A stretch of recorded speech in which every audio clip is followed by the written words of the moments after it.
वो मेरे पास से गुजरा और उसने मुझसे हेलो नहीं कहा। ये एक इवेंट हो गया, एक घटना घट गई। ए हो गया एक्टिवेटिंग एजेंट। एक घटना घटी, ए फॉर एक्टिवेटिंग एजेंट। एक एजेंट हो गया, स्टिमुलस हो गया। एक ऐसी घटना होगी कि वो मेरे पास से गुजरा और उसने मुझसे हेलो नहीं कहा। ये घटना होगी, ए हो गया। अब इस ए ने बी को जन्म दिया, इस बिलीफ को जन्म दिया, बी फॉर बिलीफ। इस बिलीफ को, इस धारणा को जन्म दिया कि he ignored me, he doesn't like me. वो मेरी दोस्ती को एक्सेप्ट नहीं किया उसने। He doesn't accept me as a friend. ये बिलीफ पैदा हो गया, ये धारणा पैदा हो गई। ए ने इस धारणा को जन्म दिया, ए ने बी को जन्म दिया। अब आ गया सी। बी अब सी को जन्म दे रहा है कि नेगेटिव धारणा पैदा हो गई तो नेगेटिव कॉन्सिक्वेंसेज हो गए उसके, उसका परिणाम नेगेटिव हो गया। वो इमोशनली हर्ट हो गया और वो फिर लोगों को अवॉइड करने लग गया, उस सिचुएशन को अवॉइड करने लग गया या उस तरह की परिस्थिति को अवॉइड करने लग गया। ये हो गया सी। कोई घटना घटी, उस घटना ने से हमने एक जो घटना घटी ए, उसको हम ए माने, एक्टिवेट किया। किसी चीज ने, कोई चीज एक्टिवेट हुई, कोई इवेंट घटा, घटना घटी और उसने एक धारणा पैदा की, उसने हमें एक ओपिनियन हमारे माइंड में बनी, वो बी हो गया। और वो जो धारणा जो नेगेटिव बनी, उससे जो सी है, जो कॉन्सिक्वेंस है, जो परिणाम है, वो भी नेगेटिव हो गया। और ये ए बी सी साइकिल इस तरह से चलता रहता है। ये ऐसा नहीं कि रुक जाएगा। ए बी को जन्म देगा, बी सी को जन्म देगा। ए डायरेक्ट सी को जन्म नहीं देगा। कोई घटना घटी, उस घटना घटने से मैं आहत नहीं हुआ, मैं हर्ट नहीं हुआ, इमोशनली मैं डिस्टर्ब नहीं हुआ।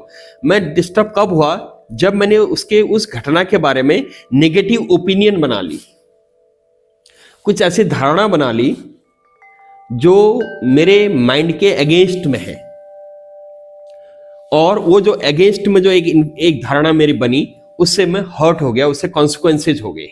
तो ये इस तरह से ए ने बी को जन्म दिया, बी ने सी को जन्म दिया। और जो सी है, सी फिर सी जो है, जो कॉन्सिक्वेंस है, परिणाम है, जो मैं इमोशनली हर्ट हो गया। अब ये इमोशनली हर्ट होना फिर ए को जन्म दे देगा, क्योंकि अब ये इवेंट बन गया कि मैं इमोशनली हर्ट हूं, इसलिए अब मैं लोगों को अवॉइड कर रहा हूं। और मैं लोगों को अवॉइड कर रहा हूं क्योंकि, फिर बी, क्योंकि people do not accept me, people do not accept me धारणा बन गई, बी बन गया, तो देन अगेन सी, इसलिए I am avoiding the people. और ये साइकिल चलते रहता है। ये चाहे वर्क प्लेस पे हो, घर में हो, कुछ लोग जो इमोशनली वल्नरेबल होते हैं, जो जल्दी आहत हो जाते हैं, जल्दी हर्ट हो जाते हैं, या ये कहते हैं कि छोटी छोटी बातों में हर्ट हो जाता है। जनरली ये एबीसी मॉडल को अगर हम समझ लें तो ये हर्ट होने की जो फ्रीक्वेंसी है, हर्ट होने का जो साइकिल है, उसको हम कंट्रोल कर सकते हैं। जब हम ये एबीसी मॉडल जो है, ये सब कॉन्शियसली होता है, इसको कॉन्शियस नहीं, हम सचेत नहीं है इसके बारे में, वो हमें पता भी नहीं है कि इसलिए हो रहा है। अगर हम कॉन्शियस माइंड के साथ जब भी इमोशनली हम हर्ट होते हैं, उसका हम ए को समझें कि वो जो एक्टिवेटिंग एजेंट था वो क्या था, ए क्या था, वो इवेंट क्या था, स्टिमुलस क्या था, और उस इवेंट के कारण मैंने किस तरह की ओपिनियन बनाई, कैसा मेरा बिलीफ पैदा हुआ, कैसा मेरा बिलीफ डेवलप हुआ, और उसके कारण फिर कॉन्सिक्वेंसेस क्या निकले, क्या परिणाम निकला। अगर हम इसको बहुत कॉन्शियसली इसको स्टडी करते रहें और इसकी प्रैक्टिस करें, तो हम ये जो हर्ट होने वाला पार्ट है, जो इमोशनली डिस्टर्ब करने वाला पार्ट होता है, इसको हम बहुत हद तक कंट्रोल कर सकते हैं। और जो लोग बहुत ज़्यादा इमोशनली हर्ट हो जाते हैं, इमोशनली वल्नरेबल हैं, उनको छोटी छोटी बातें हर्ट कर जाती हैं, तो वो उनके लिए हमेशा डिस्ट्रेसफुल रहता है।